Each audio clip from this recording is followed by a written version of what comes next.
Isi masa lapang. Bahagian 2. Oh! Aduh! Mentol lampu pecah.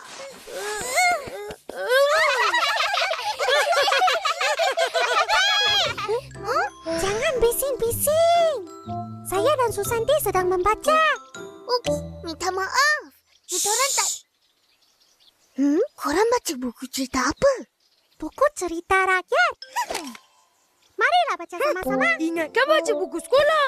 Kalau bacakan kuat-kuat, boleh kita orang dengar. Betul tu. Tak payah kita orang baca sendiri. Mana boleh macam tu? Buku sekolah baca sendirilah. Baru boleh pandai. Main saja tahu. Aku baca sendiri tak pandai-pandai pun. Kau baca sekali je mana boleh pandai. Mesti baca hari-hari. Betul-betul. Sebab tu cikgu suruh jadikan membaca sebagai hobi. Tepi. Haiya. Bising lagi. Aduh, sakitnya. Kau ni kenapa tak break? Oh, brek basikal aku rosak. Maaflah. Laju. Ish. Kesian. Nampak senang tu. Aku tengoklah ni. Boleh ke tu? Boleh. Dah siap. Mael, cuba gayuh. Baik tu. Hati-hati, Mael.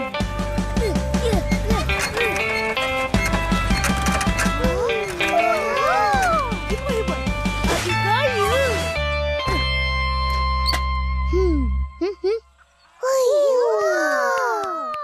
Cun, terima kasih Atuk. Lepas ni, boleh bawa laju-laju.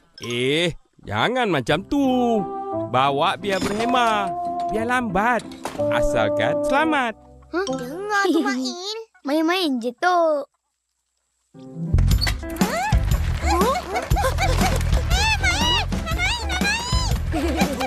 Aku pun. Aduh.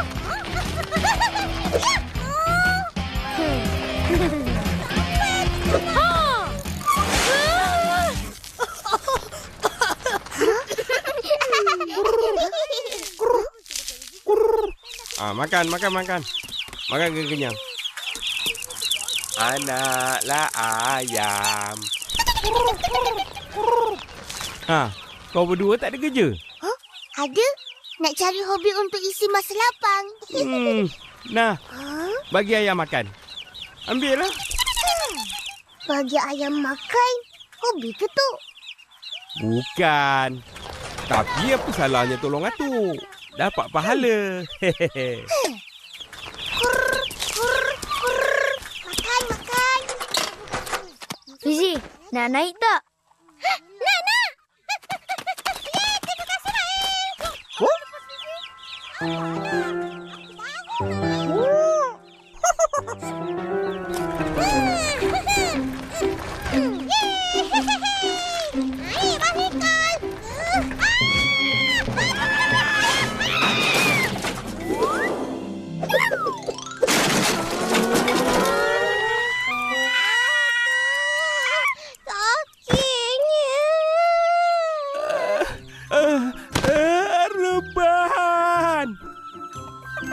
Reban aku.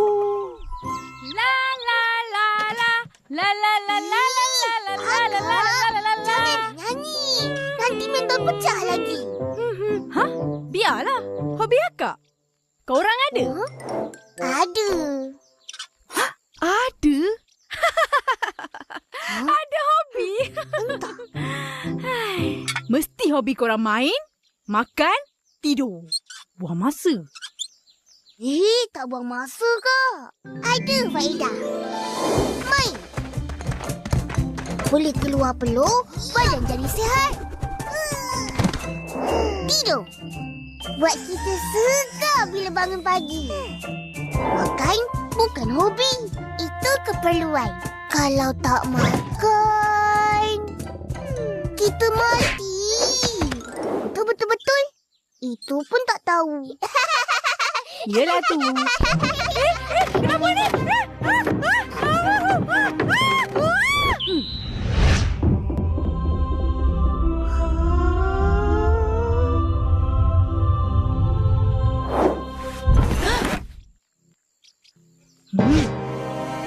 Bertuah punya budak. Apa yang jatuh tu? Nak roboh rumah.